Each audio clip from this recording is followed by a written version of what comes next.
함께 읽은 예레미야 1장 1절부터 3절까지의 말씀을 중심으로 사면초가라고 하는 제목으로 함께 은혜를 나누도록 하겠습니다. 본문은 베냐민 땅 아나돗의 제사장들 중 hil기야의 아들 예레미야의 말이라 라고 시작됩니다. 선지자는 BC 650년경 남왕국 유다의 수도였던 예루살렘으로부터 동북쪽으로 약 5.6km 떨어진 아나돗에서 태어났습니다. 아버지 hil기야는 제사장이었습니다. 제사장 아비아달의 반열에 속한 후손이었습니다.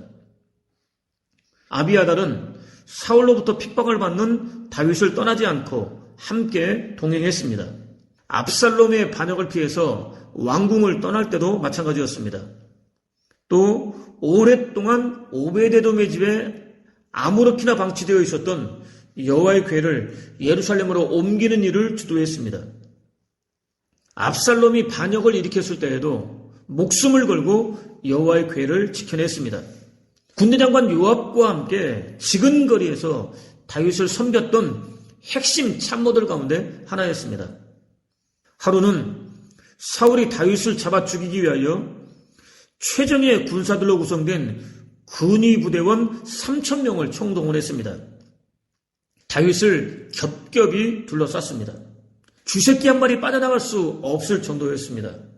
다윗은 그야말로 사면초가에 놓이고 말았습니다. 포위망은 점점 좁혀들었습니다.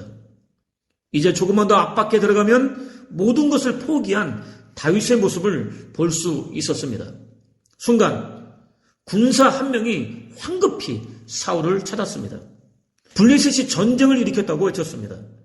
여호와께서 다윗 한 사람을 살려내기 위하여 블레셋이라는 나라를 움직이셨던 것입니다. 사울은 어쩔 수 없이 아쉬운 마음을 뒤로한 채 급히 돌아설 수밖에 없었습니다. 또 하루는 다윗이 사울을 피해서 동굴 깊이 숨어 있었습니다. 볼 일이 급했던 사울이 혼자 그곳으로 찾아들었습니다. 다윗에게는 사울을 죽일 수 있는 절호의 기회였습니다. 힘든 도망자 생활을 청산할 수 있었습니다. 따르는 장소들은 당장 사울을 죽이자고 제안했습니다. 다윗이 할 수 없다면 자신들이 하겠다고 나섰습니다. 다윗은 그들을 만류했습니다. 사울이 여호와께서 친히 기름을 부어 세우신 왕이라는 이유 하나만으로 살려보냈습니다. 아비아달은 이 모든 일을 옆에서 지켜볼 수 있었습니다. 한편 성경은 이렇게 솔로몬은 아비아달을 여호와의 제사장직에서 쫓아내버렸다. 이로써 여호와께서 실로에 있는 엘리의 가문을 두고 하셨던 예언이 그대로 이루어졌다라고 증거합니다. 아론에게는 4명의 아들이 있었습니다. 나답, 아비우, 엘르아살, 이다말입니다. 이들 가운데 나답과 아비우는 여호와께 부정한 불을 들이다가 죽고 말았습니다.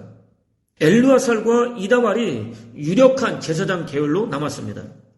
사독은 엘르아살 계열에 속한 제사장으로, 아비아달은 이다말 계열에 속한 제사장으로 활동하고 있었습니다.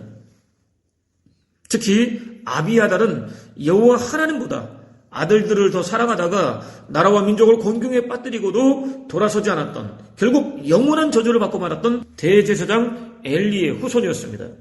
여호와께서 기름 부어 세우신 아버지 다윗을 몰아내려는 아도니아의 영모에 가담했습니다. 여호와께서 기름 부어 세우신 왕을 몰아내려는 시도가 얼마나 악하고 참남한 죄인지 누구보다 잘 알고 있었던 사람이 스스로 동참했습니다.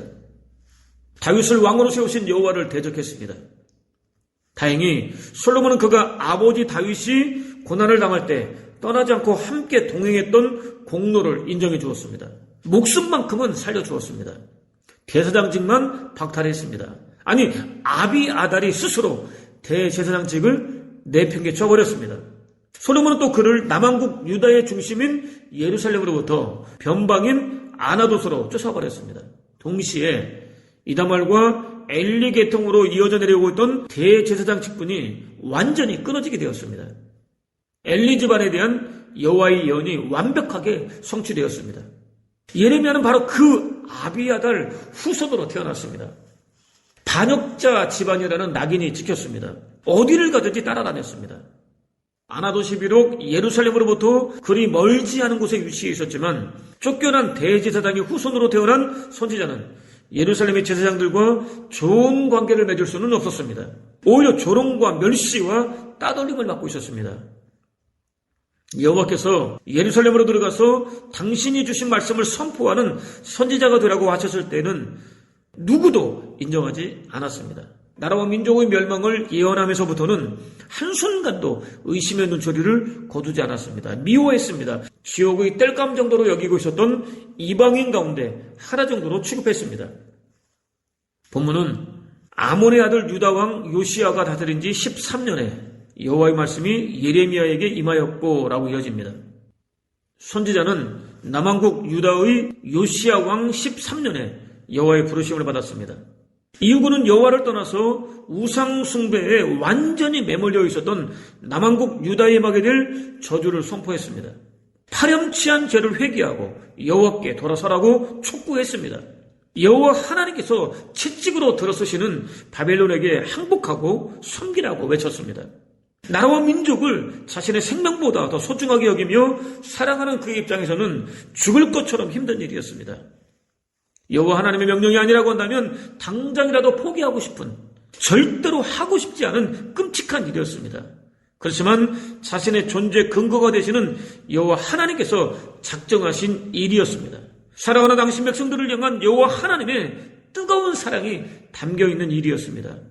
나라와 민족을 선민이라는 원래의 상태로 회복시킬 수 있는 유일한 첩경이었습니다. 당장이라도 포기하고 싶었지만 포기할 수 없었습니다. 고향 아나돗 사람들은 물론 가족들의 미움을 각오했습니다. 사랑하는 동족의 배척을 각오했습니다. 반역자로 내몰리는 것까지도 각오했습니다. 뼈가 마르고 눈이 짓물리고 이는 잇몸도 없이 뼈에 달라붙어 있고 백가죽은 등가죽에 붙어있는 힘겨운 상황에서도 주어진 사명에 온전히 순종하기로 다짐했습니다. 결코 쉽지 않은 사명이 주어졌지만 자신의 생명이 다하는 순간까지 순종하기로 다짐했습니다. 본문은 요시야의 아들 유다의 왕 여호야김 시대부터 요시야의 아들 유다의 왕 시드기야의 11년 말까지 곧 5월에 예루살렘이 사로잡혀가기까지 임하니라 라고 마무리됩니다. 20살의 젊은 나이에 여호와께 부름받은 선지자는 이후 40년 동안 똑같은 메시지를 선포했습니다. 결코 쉽지 않은 일입니다. BC 586년 예루살렘이 함락되고 왕들과 백성들이 바벨론의 포로로 잡혀갈 때까지 쉬지 않았습니다. 절대로 쉽지 않은 일인데도 불구하고 포기하지 않고 처음 마음 그대로를 온전히 간직한 채 끝까지 순종했다고 하는 것이죠. 한편 내가 모든 백성들에게 그들의 하나님 여호와께서 나를 보내 그들에게 말하게 한 모든 말씀을 다 전하자라는 말씀에 따르면 예루살렘의 멸망을 목격한 일단의 무리들이 선지자를 찾아왔습니다. 그들은 이미 이집트로 도망가기로 결정한 상태였습니다. 어떻게 살아야 되겠는지 물었습니다. 마치 무당에게 묻듯 물었습니다. 자신들이 내린 판단과 결정이 옳다는 말을 듣고 싶었기 때문입니다. 여호와께서 어떻게 말씀하시든 순종하겠다고 다짐했습니다. 모순입니다. 뜻을 정해놓은 상태에서 여호와의 말씀에 순종하겠다는 것은 말이 되지 않기 때문입니다. 저와 여러분도 많이 보이고 있는 모습입니다. 열흘이 지났습니다. 여호와의 응답이 임했습니다. 여호와께서는 당신 백성들을 책임져 주겠다고 약속하셨습니다. 또 바벨론의 포로로 끌려간 백성들도 돌아오게 하겠다고 약속하셨습니다. 특히 당장 바벨론과 맞서 대적할 수 있는 것처럼 보이는 이집트는 신뢰할 수 있는 대상이 아니라고 지적하셨습니다. 이집트에서도 전쟁에 죽거나 기근에 굶어 죽거나 전염병에 죽을 것이라고 경고하셨습니다. 당장은 눈에 화려하고 강해 보이는 힘이 아니라 비록 눈에 보이지 않아도 당신의 백성들을 사랑하고 인도하시는 여호와를 신뢰하라는 의미였습니다. 선지자는 여호와의 말씀을 무려 3번씩이나 반복해서 선포했습니다. 누구도 듣지 못했다고 부인할 수 없을 정도로 선포했습니다. 무리들의 반응은 황당했습니다. 선지자가 거짓말을 하고 있다고 매도했습니다. 스스로 찾아와서는 자신들을 위해서 기도해달라고 부탁했던 사람들이 여호와께서 어떤 말씀을 주시든 기꺼이 믿음으로 받고 순종하겠다던 사람들이 결정적인 순간 불순종의 길을 선택했습니다. 거울로 자신들의 얼굴을 비춰주면 더러운 것을 깨끗하게 씻겠다고 말한 사람들이 정작 더러운 얼굴을 보여주자 거울이 틀렸다고 주장하는 것과 마찬가지였습니다. 그들은 또 선지자가 바벨론의 부추김에 놀아나고 있다고 억지를 부렸습니다. 실상은 자신들이 바벨론 총독을 암살했던 일로 보복을 받을까 두려웠기 때문이었습니다. 특히 그들은 선지자를 매도하는 과정에서 우리라는 말을 무려 4번씩이나 사용했습니다. 그들이 얼마나 이기적이며 자기중심적인 사람들이었는지 충분히 파악할 수 있습니다. 결국 그들은 여호와가 아니라 자신들의 뜻대로 예루살렘을 떠났습니다. 이집트를 향해서 출발했습니다. 나일강 하류의 삼각주 동편에 자리 잡고 있었던 한 도시에 이르렀습니다. 이집트로 들어가는 관문이었습니다. 교통의 요지였습니다. 곡창지대였습니다. 그들은 그곳에 자리를 잡으면 얼마든지 잘 살 수 있겠다고 판단했습니다. 머물기로 결정했습니다. 동시에 여호와의 말씀이 선지자에게 임했습니다. 선지자는 이집트의 멸망을 선포했습니다. 당시 사람들은 지역마다 다스리는 신이 있다고 믿었습니다. 다른 지역까지는 영향력을 발휘하지 못한다고 확신했습니다. 절대로 그렇지 않습니다. 세상 어디든지 방방곡곡 구석구석 다 여호와 하나님께서 주관하십니다. 친히 다스리십니다. 남한국 유다를 집어삼킨 바벨론은 물론 당장 의지할 대상으로 보이는 이집트도 마찬가지입니다. 특히 여호와께서는 느부갓네살이 와서 이집트를 공격하여 죽일 자는 죽이고 생포할 자는 생포하고 칼로 칠 자는 칼로 칠 것이다 라고 선포하셨습니다. 삼중 대꾸법입니다. 죽일 자는 죽이고 생포할 자는 생포하고 칼로 칠 자는 칼로 친다라고 하는 표현은 삼중 대꾸법이라고 하는 것이죠. 어떤 회방도 받지 않고 거침없이 이루어지게 되어 있다는 의미입니다. 죽이고 생포하고 칼로 치는 것은 선지자를 찾아왔던 무리들이 피하고 싶었던 전쟁과 죽음의 공포를 가리킵니다. 여호와께서는 그 전쟁과 죽음의 공포를 그들이 안전하다고 생각했던 이집트에서 하나도 빠짐없이 고스란히 당하게 하겠다고 선포하셨습니다. 이집트의 신전들까지도 초토화시킬 것이라고 선포하셨습니다. 예레미야를 찾아왔던 무리들이 이집트는 물론 이집트 사람들이 섬기고 있었던 우상에게 마음을 빼앗기고 있었다는 사실을 확인할 수 있습니다. 만군의 여호와 이스라엘의 하나님이라는 표현에 주목할 필요가 있습니다. 선지자에게 말씀이 임할 때마다 사용되었습니다. 만군의 여호와는 하늘과 땅의 모든 군대를 친히 주관하고 다스리시는 하나님입니다. 거대한 패권국과 이집트로부터 성민 이스라엘을 구원해내신 하나님이십니다. 예레미야와 함께 동행하시는 하나님입니다. 오늘 이 시간 저와 여러분과 함께 동행하고 계시는 하나님입니다. 남한국 유다가 처참하게 멸망하게 된 것은 만군의 여호와에게 힘이 없어서가 아니었습니다. 그렇게 하지 않으시면 절대로 정신을 차리지 않을 것이기 때문이었습니다. 절대로 돌아서지 않을 것이기 때문이었습니다. 절대로 회개하지 않을 것이기 때문이었습니다. 절대로 가장한 우상 숭배로부터 벗어나지 못할 것이기 때문이었습니다. 그렇기 때문에 남왕국 유다의 멸망은 심판이라기보다는 사랑의 매였습니다. 회개하고 당신께 돌아오라는 간절한 호소였습니다. 그럼에도 무리들은 여호와 하나님의 말씀에 마음과 귀를 닫았습니다. 누구 하나 들으려고 하지 않았습니다. 오히려 여호와의 말씀을 날 것 그대로 선포하는 선지자를 미워했습니다. 선지자가 전혀 원하지 않았던 이집트로 끌고 갔습니다. 거기서 돌로 쳐 죽이고 말았습니다. 선지자는 대제사장 하나냐가 자신이 메고 다니던 나무 멍이를 꺾어버리자 다시 쇠로 멍이를 만들어 메고 다녔습니다. 남한국 유다를 향한 여호와의 심판은 피할 수 없다고 선포했습니다. 여호와를 떠나 범죄한 아담 이후의 인류에게 심판은 필연적이라고 선포했습니다. 왕은 여우디가 선호단을 읽는 족족 칼로 베어 화롯불에 던졌다. 이렇게 하여 그 두 마리를 모두 화롯불에 넣어 태워버렸다라는 증거대로 여호야김 왕은 선지자가 여호와께 받은 말씀을 기록한 책을 모두 불에 던져 태워버렸습니다. 여호와께서 허락하신 말씀을 핍박했습니다. 여호와 하나님의 말씀이 당하는 고난입니다. 동시에 선지자가 당했던 고난입니다.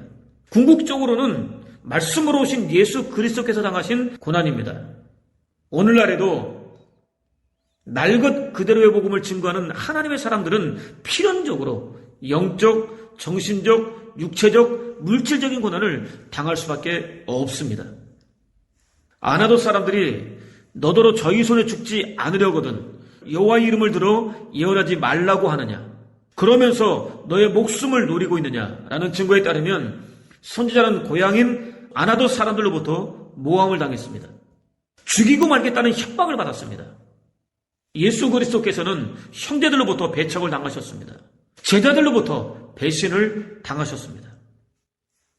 선지자는 나의 이름으로 불리는 이 성전으로 찾아와 나의 앞에 나서서 살려주셔서 고맙다고 하고는 또 갖가지 역겨운 짓을 그대로 하고 있으니 나의 이름으로 불리는 이 집이 너희 눈에는 도둑의 소굴로 보이느냐?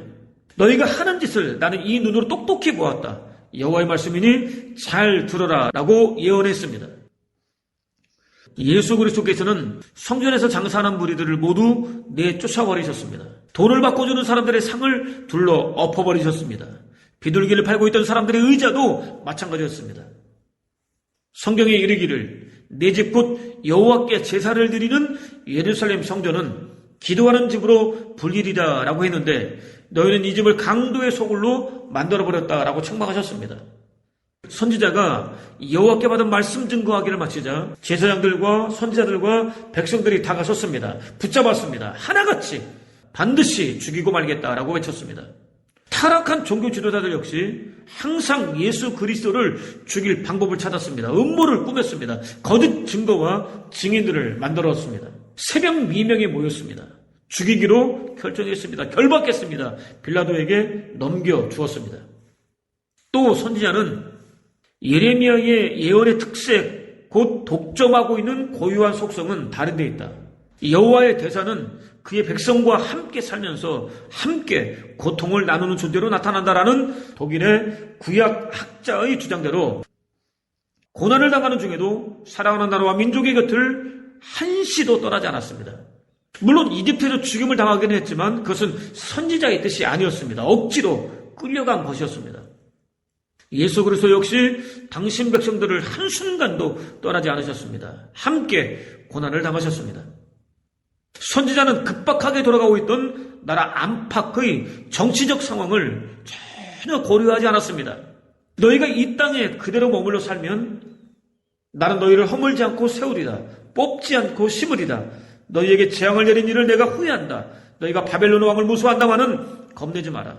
나 여호와가 분명히 말한다. 바벨론 왕을 겁내지 마라. 나 여호와가 너희를 그 왕의 손아귀에서 건져주려고 이렇게 함께 있지 않느냐라고 예언했습니다. 끝까지 남아있는 믿음의 사람들에게 이 말 여호와의 구원을 예언했습니다. 예수 그리스도께서는 너희는 나 때문에 모든 사람에게 미움을 받을 것이다. 그러나 끝까지 참는 사람은 구원을 받을 것이다 라고 약속해 주셨습니다. 선지자는 내 딸, 내 백성이 치명상을 입었는데 전들 어찌 아프지 않겠습니까? 앞이 캄캄하고 마음은 떨립니다 라고 외치며 통곡했습니다. 예수 그리스도께서는 당장은 바라보는 사람들의 마음을 완전히 사로잡고 또 환호성을 지르게 할 만큼 웅장하고 아름답기는 하지만 얼마 지나지 않아 돌 위에 돌 하나 남지 않을 정도로 처참하게 무너져 내릴 예루살렘 성을 바라보며 통곡하셨습니다. 선지자는 남아국 유다가 생수의 근원 되시는 여호와를 버렸다고 외쳤습니다. 세기만 해서 물이 고일 수 없는 웅덩이를 팠다고, 곧 우상숭배에 빠졌다고 외쳤습니다. 예수 그리스도께서는 이 우물물을 마시는 사람들은 곧 다시 목마르겠지만 내가 주는 물을 마시는 사람은 영원히 목마르지 않을 것이다. 내가 주는 물은 그 사람 속에서 샘처럼 솟아올라 영원히 살게 할 것이다. 목마른 사람들은 다 나에게 와서 마셔라. 나를 믿는 사람은 성경의 말씀대로 그 속에서 샘솟는 물이 강물처럼 흘러나올 것이다 라고 선포하셨습니다. 당신이 생수의 근원이라고 선포하셨습니다. 선지자는 내가 다윗의 정통 왕선을 일으킬 그날은 오고야만 한다. 이는 여호와의 말이다. 어김이 없다라고 예언했습니다. 여호와께서 성민 이스라엘의 완전한 회복을 위하여 다윗의 후손을 일으킬 것이라고 예언했습니다. 예수 그리스도께서는 다윗의 후손으로 어두운 세상에 나타나셨습니다. 선지자는 내가 또 내 마음에 합한 목자들을 너희에게 주겠다라고 예언했습니다. 예수 그리스도께서는 당신이 선한 목자라고 선포하셨습니다. 양들이 생명을 얻되 풍성히 얻을 수 있도록 역사하셨습니다. 선지자는 내가 이스라엘과 유다의 가문과 새 언약을 맺을 날이 온다. 나 여호와가 분명히 일러둔다. 귀담아 들어라. 내가 분명히 말해둔다. 그 마음에 내 법을 새겨주어 나는 그들이 하나님이 되고 그들은 내 백성이 될 것이다. 다시는 이웃이나 동기끼리 서로 깨우쳐주며 여호와의 심정을 알아들이자고 하지 않아도 될 것이며 높은 사람이나 낮은 사람이나 내 마음을 모르는 사람이 없으리다. 이는 여호와 내 말이다. 어김이 없다라고 예언했습니다. 돌이나 책이 아니라 사람들 마음에 새겨주실 새로운 언약에 대해서 예언했습니다. 예수 그리스도께서는 십자가의 죽음을 앞두고 제자들과 함께 모이셨습니다. 떡을 나누어주며 이것은 너희를 위하여 내어주는 내 몸이다. 나를 기념하여 이 예식을 행하라 라고 말씀하셨습니다. 잔을 나눠주며 이것은 내 피로 맺는 새로운 계약의 잔이다. 나는 너희를 위하여 이 피를 흘리는 것이다 라고 말씀하셨습니다. 당신이 새로운 언약의 주체라고 선포하셨습니다. 모진 핍박과 십자가의 죽음을 통해서 허물과 죄로 죽은 인류 구원이라는 새로운 언약을 완성해 주셨습니다. 다시는 지워지지 않도록 사람들의 마음에 새겨 주셨습니다. 무엇보다 선지자는 사람들이 모여 저자야말로 사면초가다. 고발하자 라고 수군거립니다. 저와 가까이 지내던 사람들도 모두 제가 망하기를 바라며 걸어 넘어뜨리고 잡아 족치자, 안갚음을 하자라고 모의합니다 라고 열했습니다. 사면초가를 직역하면 사방이 두려움으로 쌓여있다입니다. 선지자는 자신에게 임한 여호와의 말씀을 외치는 과정에서 사면초가라는 냉혹한 상황에 내몰리고 말았습니다. 전하면 전할수록 상황은 점점 더 나빠졌습니다. 전후 좌우 어디를 둘러봐도 온통 두려움뿐이었습니다. 그럼에도 불구하고 포기하지 않았습니다. 돌에 맞아 죽어가는 순간까지도 자신에게 주어진 사명에 온전히 집중했습니다. 온전히 충성했습니다. 아버지 하나님의 창세전 작정을 이루어 가시던 예수 그리스도 역시 마찬가지였습니다. 사면초가에 몰리셨습니다. 아버지의 뜻에 어긋나는 일이 아니라고 한다면 이 잔을 저에게서 거두어 주십시오. 그러나 제 뜻대로 하지 마시고 아버지의 뜻대로 하십시오라고 기도하셨습니다. 피가 섞인 땀을 흘리셨습니다. 몸으로는 도저히 감당할 수 없는 고통을 당하셨습니다. 심장이 터졌습니다. 물과 피가 분리되었습니다. 죽으셨습니다. 허물과 죄로 죽은 인류 구원을 완성하셨습니다. 이렇게 예레미야의 삶은 하나도 빠짐없이 예수 그리스도를 증거하고 있습니다. 철저하게 예수 그리스도께서 사실 삶을 살아냈습니다. 오늘 저와 여러분에게도 주어진 사명입니다. 반드시 감당해야 합니다. 뼈가 마르고 눈이 짓물리고 잇몸이 없어 이가 뼈에 붙어있고 백가죽이 등가죽에 붙는 상황에 이른다 할지라도 심지어 수시로 죽음의 위협을 당할 수밖에 없는 상황에서도 반드시 예수 그리스도를 드러내는 삶을 살아내야 합니다. 하루도 빠짐없이 통곡할 수밖에 없는 사명이라 할지라도 반드시 감당해야 합니다. 예수 그리스도께서 앞서가신 길을 따라가야만 합니다. 그것이 오늘 이 시대에 저와 여러분을 남겨두신 하나님의 뜻입니다. 오늘 우리는 예수 그리스도께서 왕으로 예루살렘에 입성하시는 종려 주일인 동시에 고난이 시작되는 고난 주일 예배를 드리고 있습니다. 그렇다면 오늘 저와 여러분은 과연 어떻습니까? 온갖 종류의 가증한 우상 숭배에 완전히 매몰되어 있는 나라와 민족, 교회, 이웃들의 구원을 위하여 통곡하며 기도하고 있습니까? 장차 그들에게 임할 여호와 하나님의 심판에 대하여 증거하고 있습니까? 허물과 죄로 죽은 인류 구원을 위하여 당신을 제물로 내놓으신 예수 그리스도의 복음을 증거하고 있습니까? 복음을 증거하다 조롱과 핍박은 물론 죽이고 말겠다는 협박까지 받는 사면초가의 상황에 내몰려 본 적은 있습니까? 예수 그리스도를 자신의 유일한 왕으로 모실 수 있는 은혜를 구하십시오. 세상을 향해 허물과 죄로 죽은 인류 구원을 위해 당신을 거룩한 제물로 내놓으신 예수 그리스도께 돌아오라고 외칠 수 있는 은혜를 구하십시오. 사면초가의 상황에 내몰리게 될지라도 포기하지 않고 외칠 수 있는 은혜를 구하십시오. 삶을 통해서 예수 그리스도를 드러낼 수 있는 은혜를 구하십시오. 그것을 통해서 영원한 죽음과 저주와 완벽한 멸망을 향해 질주하고 있는 인류에게 경종을 울릴 수 있을 뿐만 아니라 영원한 구원과 생명으로 인도하는 복된 삶을 사는 저와 여러분 되시기를 주님의 이름으로 축원을 드립니다.